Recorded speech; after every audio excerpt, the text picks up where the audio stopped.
Hello my dear students, I hope you all are doing great. Hindu law की lecture series में जो act अभी तक कंप्लीट किए हैं उनमें से है हिंदू मैरिज एक्ट, दूसरा आपका हिंदू सक्सेशन एक्ट और हिंदू एडॉप्शन मेंटेनेंस एक्ट।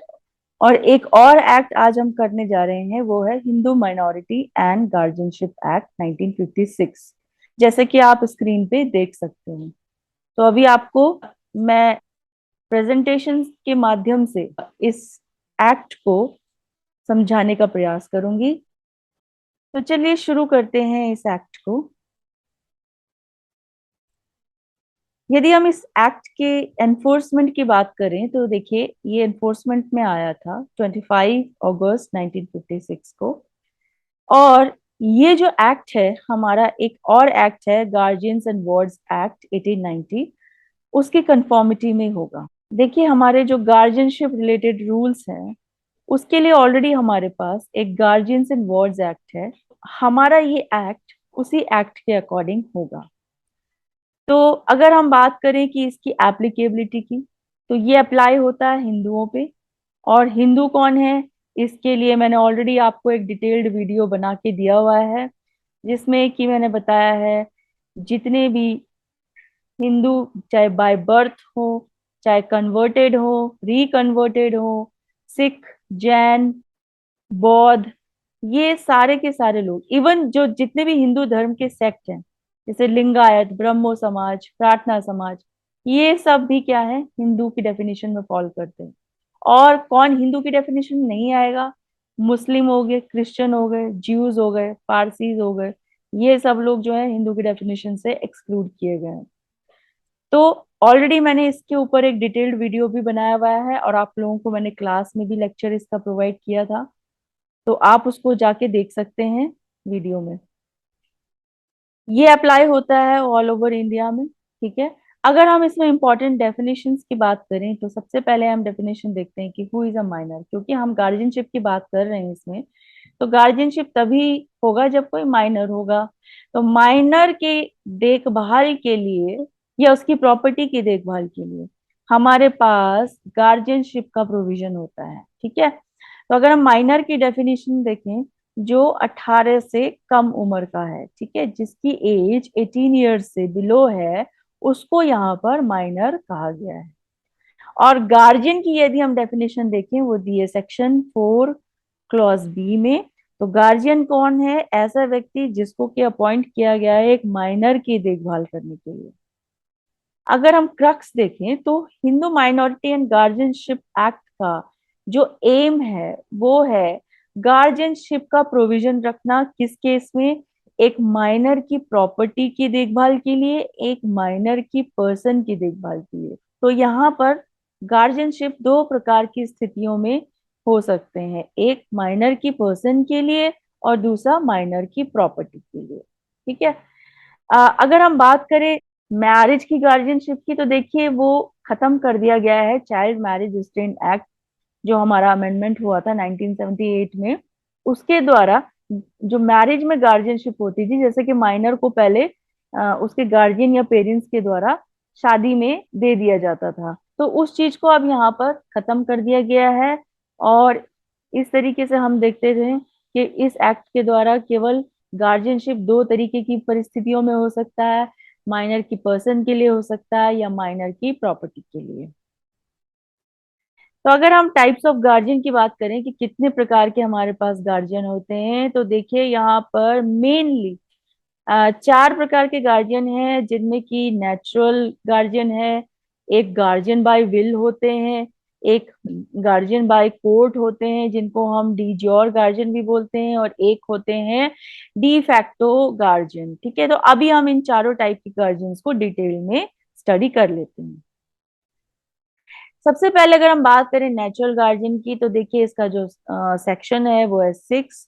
और इसमें कहा गया है कि कोई भी बॉय हो या फिर अनमैरिड गर्ल हो, तो उस केस में जो नेचुरल गार्जियन होते हैं वो फर्स्टली होते हैं फादर, और अगर फादर नहीं है या इनकेपेबल हो गए हैं तो फिर मदर, ठीक है। जनरली हमारे यहाँ पर जो 5 साल के कम उम्र के बच्चे होते हैं उनकी कस्टडी मदर को दी जाती है।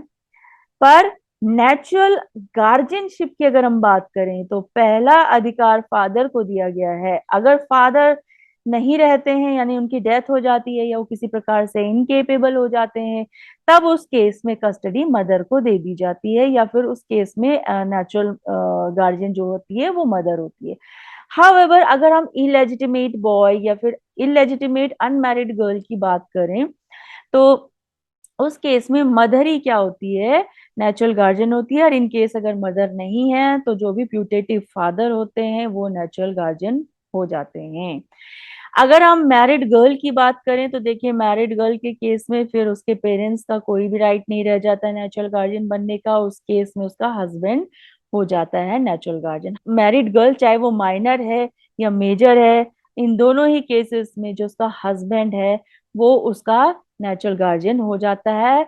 लेकिन अगर हस्बैंड माइनर है तो वो माइनर मैरिड वाइफ की वो देखभाल तो कर सकता है, लेकिन उसकी प्रॉपर्टी से वो किसी भी प्रकार से डील नहीं कर सकता है। यहाँ पर उसको बार किया गया है। अब अगर हम बात करें कि नेचुरल गार्जियनशिप कब खत्म हो जाती है, तो हम कह सकते हैं कि अगर या इधर फादर और मदर अगर किसी और धर्म में परिवर्तित हो जाते हैं, या वानप्रस्थ संन्यास ले लेते हैं, या अनसाउंड माइंड हो जाते हैं, तो इन तीनों ही परिस्थितियों में जो नेचुरल गार्जियनशिप का राइट है वो खत्म हो जाता है।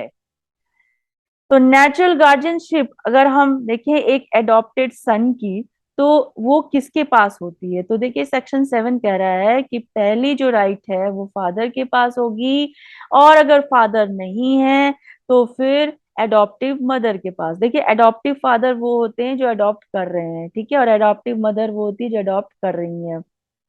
तो जो पेरेंट्स अडॉप्ट कर रहे होते हैं उनको हम एडॉप्टिव फादर और एडॉप्टिव मदर बोलते हैं। तो मैंने आपको ऑलरेडी एडॉप्शन लॉ में बताया था कि जब एक बच्चे को एडॉप्शन में दे दिया जाता है, तो जो उसको अडॉप्ट कर रहे हैं वो अडॉप्टिव पेरेंट्स होते हैं, और फिर वो उसके नेचुरल गार्जियन बन जाते हैं, नेचुरल पेरेंट्स की तरह होते हैं। तो यहाँ पर सेक्शन 7 के द्वारा भी उसको बताया जा रहा है। अब हम बात करें नेचुरल गार्जियन की पावर्स की, तो ये दी है सेक्शन 8 में। तो देखिए, नेचुरल गार्जियन हर एक वो चीज कर सकता है जिससे कि एक माइनर का बेनिफिट हो सके, ठीक है। उसकी नेसेसिटी के लिए जितनी भी चीजें रिक्वायर्ड हैं वो सारे काम एक नेचुरल गार्जियन कर सकता है। उसको अच्छी स्कूल में भेजना, उसको अच्छा खाना देना, उसको उसको अच्छे कपड़े देना, अच्छे अच्छी जगह पे रखना, मेडिकल देना, ये सब एक नेचुरल गार्जियन का कर्तव्य हो जाता है। अब कुछ बातें प्रॉपर्टी को लेकर है। अगर किसी माइनर बच्चे के पास कुछ प्रॉपर्टीज हैं तो नेचुरल गार्जियन की जो पावर होती है वो रेस्ट्रिक्ट हो जाती है। जैसे कि वो लोग उसको मॉर्गेज, चार्ज, सेल, गिफ्ट या एक्सचेंज नहीं कर सकते, ठीक है। अगर कोर्ट की परमिशन उनके पास नहीं है तो बिना कोर्ट की परमिशन से वो ये सब चीजें उनके उस प्रॉपर्टी के साथ नहीं कर सकते।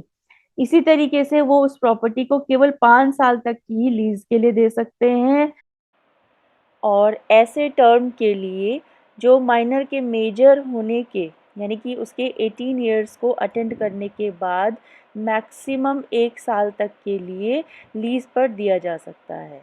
तो इस तरीके से यहाँ पर जो लीज की पावर है नेचुरल गार्जियन की वो रेस्ट्रिक्टेड है, 5 years, and maximum for a term of 1 year after minor becomes major। अगर नेचुरल गार्जियन माइनर की प्रॉपर्टी को बेच देता है या किसी प्रकार से डिस्पोज कर देता है, तो यहाँ पर जब भी माइनर मेजर होगा तो ये ट्रांजैक्शन वॉइडेबल हो जाएगा। It will be voidable at the option of minor, ठीक है। और उस केस में माइनर कोर्ट में बाद में जब वो मेजर हो जाएगा तो वो कोर्ट में जा सकता है, या उसके बिहाफ में कोई और पर्सन जा सकता है उस प्रॉपर्टी को क्लेम बैक करने के लिए। तो ये कुछ पावर्स थी नेचुरल गार्जियन की सेक्शन 8 में। अब अगर हम बात करें गार्जियन अपॉइंटेड बाय विल की, तो ये दिया है सेक्शन 9 में। तो देखिए, विल मतलब इच्छा, ठीक है। तो यहाँ पर इच्छा किसकी है, फादर और मदर की। तो अगर फादर और मदर नहीं है तब हमारे टेस्टामेंट्री गार्जियन अगर अपॉइंट किए गए हैं इनके द्वारा, उनका रोल सामने आता है। तो सबसे पहला जो राइट दिया गया है, टेस्टामेंट्री गार्जियन भी इसको हम बोलते हैं, यानी कि एक ऐसा गार्जियन जिसको हम विल के द्वारा, किसी टेस्टामेंट के द्वारा अपॉइंट कर रहे हैं। तो सबसे पहला राइट जो इसमें अपॉइंट करने का है वो है फादर का। लेकिन अगर मदर जिंदा है तो फादर के द्वारा अपॉइंट किया गया टेस्टामेंट्री गार्जियन का कोई रोल नहीं होगा। ठीक है। अब एक हिंदू मदर और एक विडो को राइट है कि वो अपने लेजिटिमेट चिल्ड्रन के केस में टेस्टामेंट्री गार्जियन अपॉइंट कर सकती है। हिंदू मदर किसको कहा गया है? हिंदू मदर ऐसी मदर को कहा गया है जिसका हस्बैंड जिंदा तो है लेकिन वो इनकेपेबल है, जैसे कि वो अनसाउंड हो गया है, या उसने रिनाउंस कर दिया है, या फिर वो किसी और धर्म में कन्वर्ट हो चुका है। फिर उस केस में एक हिंदू मदर, हम यहाँ पर वाइफ को कह रहे हैं, और उसको राइट है कि वो अपने बच्चों के लिए टेस्टामेंट्री गार्जियन अपॉइंट कर सकती है। विडो के केस में भी क्लियर कट केस है कि विडो में हस्बैंड नहीं होगा, हस्बैंड की डेथ हो चुकी होगी, तो फिर विडो क्या कर सकती है? अपने बच्चे के लिए एक टेस्टामेंट्री गार्जियन अपॉइंट कर सकती है।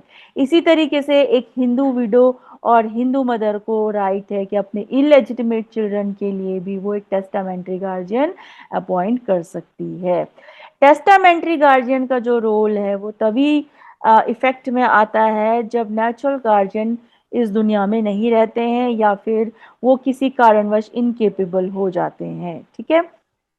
और मैंने बताया था कि अगर गर्ल है, माइनर है, पर उसकी शादी अगर हो जाती है तो इन दैट केस जो उसका हस्बैंड होगा वही उसका क्या होगा? नेचुरल गार्जियन होगा, और वहां पर टेस्टामेंट्री गार्जियन का फिर कोई रोल नहीं रहेगा। ठीक है। तो ये आपका सेक्शन 9 में दिया हुआ है। नेक्स्ट हम बात करते हैं डीजोर गार्जियन की, यानी कि इनको हम सर्टिफिकेटेड गार्जियन भी बोल सकते हैं। ये दिए हैं सेक्शन 13 में। ये अपॉइंट किए जाते हैं कोर्ट के द्वारा। कोर्ट में कौन सी कोर्ट आ सकती है? डिस्ट्रिक्ट कोर्ट आ सकती है, हाई कोर्ट भी अपॉइंट करती है। और किसके अंदर अपॉइंट करती है? ये है हमारे पास एक गार्जियंस एंड वार्ड्स एक्ट है 1890 का, उसके अंतर्गत इन गार्जियंस को अपॉइंट किया जाता है। और जैसे कि मैंने आपको शुरू में ही बताया था कि हमारा जो Hindu minority and guardianship act है वो इन कंफॉर्मिटी होना चाहिए गार्जियनशिप एंड वार्ड्स एक्ट के। और एक बार डीजे और गार्जियन अपॉइंट हो जाते हैं तो उनके पास वो सारी पावर्स होती है जो कि एक नेचुरल गार्जियन के पास होती है। सेक्शन 10 में हम बात करें तो ये कह रहा है कि एक माइनर किसी दूसरे माइनर की प्रॉपर्टी का गार्जियन नहीं हो सकता है। एक माइनर दूसरे माइनर की देखभाल तो कर सकता है लेकिन वो उसकी प्रॉपर्टी की देखभाल नहीं कर सकता, उसको ये राइट नहीं दिया गया है, उसको रेस्ट्रिक्ट किया गया है। जैसे कि यहाँ पर एक हस्बैंड जो है वो अपनी माइनर पत्नी का नेचुरल गार्जियन तो हो सकता है लेकिन अपनी माइनर पत्नी की प्रॉपर्टी का वो गार्जियन नहीं कहा जा सकता। नेक्स्ट बात करते हैं अगर हम डी फैक्टो गार्जियन की, तो डी फैक्टो गार्जियन वो होते हैं जो ना तो नेचुरल होते हैं, ना तो टेस्टामेंट्री होते हैं, ना ही कोर्ट के द्वारा अपॉइंट किए जाते हैं। ये ऐसे गार्जियन होते हैं जिनको सिंपल माइनर में या माइनर की प्रॉपर्टी में कुछ इंटरेस्ट होता है और वो खुद ही उस रोल को एज्यूम करने लगते हैं, खुद ही वो गार्जियन बन जाते हैं, यानी कि एक तरीके से सेल्फ डिक्लेयर वो गार्जियन हो जाते हैं। और ऐसे गार्जियन बनने के लिए एक कंटिन्यूअस कोर्स ऑफ कंडक्ट भी दिखाना जरूरी है। ये दिखाना जरूरी है कि हाँ, हम जो है माइनर को रोज देख रहे थे, तो एक तरीके से एक कोर्स ऑफ कंडक्ट दिखाना जरूरी है ऐसे गार्जियंस के द्वारा, तभी वो क्या कहलाएंगे? De facto guardian. ठीक है। तो यहाँ पर अगेन जैसे कि हमने बोला, वो माइनर की पर्सन की देखभाल तो कर सकता है, यानी कि माइनर की देखभाल तो कर सकता है, पर माइनर की जो प्रॉपर्टी है उससे वो डील नहीं कर सकते। तो डी फैक्टो गार्जियन को कोई भी पावर नहीं दी गई है माइनर की प्रॉपर्टी की देखभाल करने की। अब हम बात करें सेक्शन 12 की, तो देखिए सेक्शन 12 में कह रहे हैं कि अगर कोई माइनर है कि जो कि जॉइंट फैमिली प्रॉपर्टी का हिस्सा है जिसका अभी पार्टीशन नहीं हुआ है और ऐसी प्रॉपर्टी में उसका भी हिस्सा है, ठीक है, उसका भी शेयर बनता है, लेकिन उस प्रॉपर्टी को भी एक एडल्ट मेंबर कोई देख रहा है, जैसे कि कर्ता होते हैं जॉइंट हिंदू फैमिली में, तो अगर कर्ता वहां पर है तो फिर ऐसे केसेस में गार्जियनशिप की जरूरत नहीं होती है, यहाँ पर गार्जियन अपॉइंट नहीं किया जाता है। हाउएवर अगर हाई कोर्ट चाहे तो ऐसे मामलों में भी गार्जियन अपॉइंट कर सकते हैं जहां पर कि माइनर का कोई अनडिवाइडेड शेयर हो जॉइंट फैमिली प्रॉपर्टी में। अब जैसे कि मैंने बताया, सारी बातें ठीक है, सारे गार्जियनशिप जितने भी हमने अभी टाइप पढ़े, सबकी बात सही है। लेकिन किसी भी गार्जियन को जब कोर्ट अपॉइंट करती है तो सबसे पहले देखती है कि ऐसी गार्जियनशिप में क्या बच्चे का हित सम्मिलित है कि नहीं है। अगर बच्चे का हित उसमें नहीं है, बच्चे का वेलफेयर या बेनिफिट उसमें नहीं है, तो कोर्ट ऐसे गार्जियनशिप को सेट असाइड कर सकती है। तो ये आपका था Hindu minority and guardianship act. So that's all for today. I hope you liked the lecture. Please keep studying. And yes, of course, before saying bye bye, please consider subscribing my channel. See you in the next lecture.